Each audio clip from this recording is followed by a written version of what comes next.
नोंथांमोनखौ जों गिबिनिफ्रायनो बुंबाय थादों रायजोफोरनि गेजेराव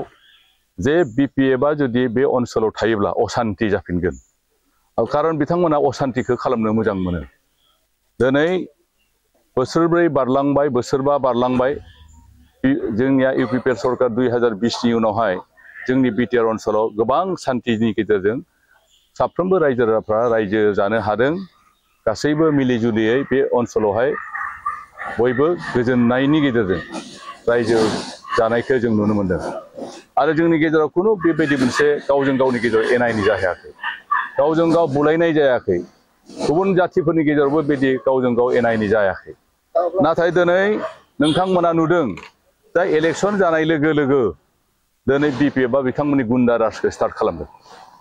दिनै रिहन दैमारिनि दैदेननायाव बिपिएफआ उदालगुरियाव मोनसे गुन्डा राज स्टार्ट खालामदों। बिथाङा उन्दै उन्दै गथ'फोरखौ जौ लोंहोनानै हरनि 1टा हरनि 12टा बेबायदि समहालागै गारि 10 खान 20 खान बेबायदि बेरायथिं होनानै मानसिफोरखौ सिगि सग' खालामनानै भट होहोनायनि बेबस्था खालामदों। दा बे थारैनो कन्डेमनेबल आरो बेखौ जों स्ट्रंलि जोंनि इउपिपिएलनिफ्राय जों कन्डेमनेसन होयो। थांनाय हराव मोनसे जाथाय जादों नैबे जराफुख्रियावहाय जोंनि पार्टिनिनो मावथि बिथां निपेन कसारी बिथांखौ दाय गैया मा गैया हरनि 9:30 बाजायावहाय बुनानै थांदों आरो लोगोसे बेजों लोगोसे बे जराफुख्रिनिनो सुक्लेश्वर बर' बिथांखौबो बिथांमोना गाज्रि रोखोमै बुनानै थांदों। सुक्लेश्वर बर'नि आखाइया जखम जादों आरो बिनि अनगायैबो निपेन कसारीहाबो बेयाव फिजिकेलि भाबे जथेस्थ' सिरियासलि एसाल्ट जादों। दा बे इनसिडेन्टखौ लानानै जों बेयाव प्रेस कनफारेन्स खालामदों। रायजो राजाफोरनि गेजेराव जों बेखौनो बुंदों जे दिनै बिपिएफआ बे भैरबकुन्द समस्तियाव देरहानायनि खुनु अंक गैया। बिथांमोना गिबाय, थामहिनबा रिहन दैमारि मोना गिबाय जे दिनै बिटिआरआवहाय बिपिएफआ सरकारबो दानो हाया आरो भैरबकुन्द जेननायाबो खाथां जानानै फैबाय। बेखौ नुनानै दायो बिसोर हताग्रस्त जादों, नार्भास जादों आरो बेनिखायनो सेंग्राफोरखौ बियो बाहायदों, जौ लोंहोनानै बाहायदों। दा बेबायदि इनसिडेन्टआ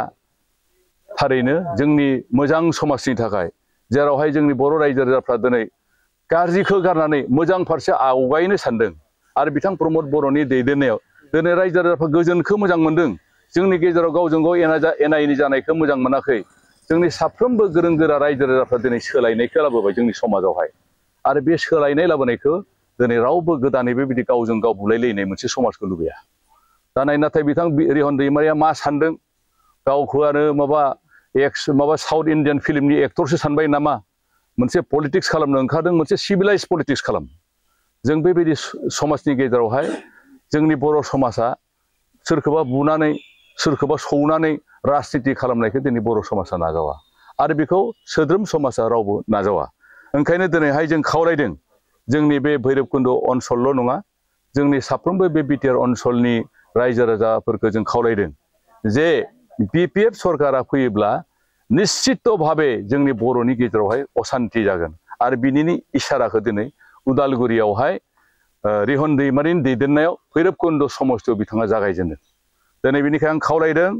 जे जोंनि बिजाथि बिथां गबिन्द बसुमतारी बिथाङा निश्चित भाबे जोंनि बे भैरबकुन्द समस्तियाव देरहागोन आरो बेखौनो बिथांमोना गिदों आरो गिनानै दा बिथांमोना मानसिफोरखौ सिगि सग' खालामनानै भट होनो बेबस्था खालामदों। दा बेबायदि सिटुवेसनखौ जाहाथे जोंनि साफ्रोम सोद्रोम समाजा बेखौ नेवसिनानै फैबाय थानाय समावहाय जोंनि इउपिपिएल हान्जाखौ मदद होयो। खारन समाजाबो मिथिखादों आरो दिनै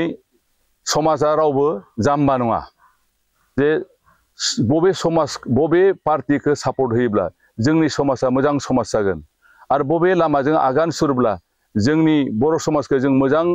लामाजों लांनो हागोन। दिनै जि प्रमद बर'नि दैदेननाय सरकार जे गासैबो जोंनि सेंग्रा सिख्ला बिथांमोननि इयुनखौ लानानै जे मोजां मोजां सिन्था सरसा खालामदों। 26टा जाति जनगोष्ठीफोर दङ दिनै बिटिआरआवहाय 35 लाखनिबो बांसिन सुबुंफोर दङ। बे गासैखौबो मोनसे मोजां दिगजों लांबाय थानो थाखाय बिथाङा जि आवगायबाय थादों बे समाव आरो दिनै जे हाग्रामानि दैदेननाय रिहन दैमारिमोन बायदि मानसिया दिनै मानसिफोरनि गेजेराव आरो मोनसे बुलाय सुलाय मानसिफोरखौ सौलायलायनि राजनिति स्टार्ट खालामनायखौ रावबो मोजां मोनखाया। ओंखायनो दिनै आं रायजो राजाफोरखौ खावलायदों जे जोंनि भद्र समाज उदालगुरिनि समाज जोंनि बिटिआरनि गासै समाज जोंनि लेखा गोरों समाजफोरखौ आं खावलायदों जे दिनै कुनु पथे उदालगुरि बियाबनि सिङाव थानाय नैबे भैरबकुन्द बियाबनि बिजाथि बिथां रिहन दैमारिमोन बायदि मानसि जायहा दिनै 20 बोसोर जोंनियाव एमएलए जाबाय मन्त्रि जाबाय नाथाय दिनै रायजोफोरनि खामानि जेबो मावनो हायाखै बिथांमोन बायदि केन्डिडेटखौ जोंनि रायजो राजाखौ भट होनांगौनि जेबो गोनांथि गैया बिथां रिहन दैमारिया मोनसे समावहाय बेयाव पाब्लिक हेल्थनि बिथाङा मिनिस्टार जादोंमोन पाब्लिक हेल्थ मिनिस्टार जानाय समाव बे गेमन इन्डिया लिमिटेडनिफ्राय हाजार हाजार कौटि कौटि थाखा लानानै बिथाङा गावखौ माहाजोन जाना थानायनि बादि जेबो जायाखै बे ओनसोलावहाय बियो गोबां पाब्लिक हेल्थनि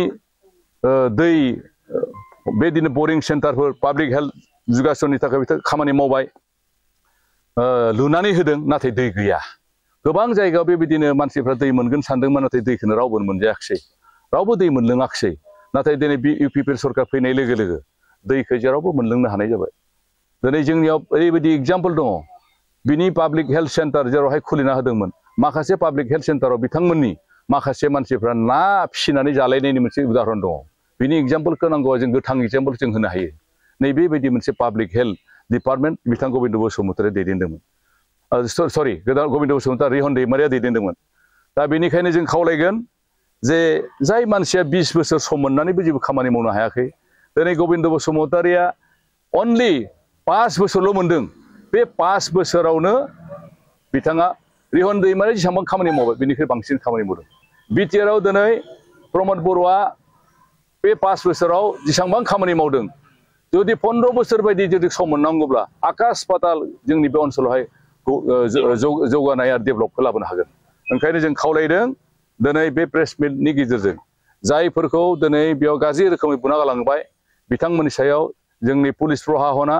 आरो डिसिआ इमिडियेट एक्सन लानांगौ जे रिटार्निं अफिसार दङ बिथांमोनखौ जों खावलायदों बिथांमोना नैबे इनसिडेन्टनि सायाव जायफ्रा भिक्टिमाइज जाना दङ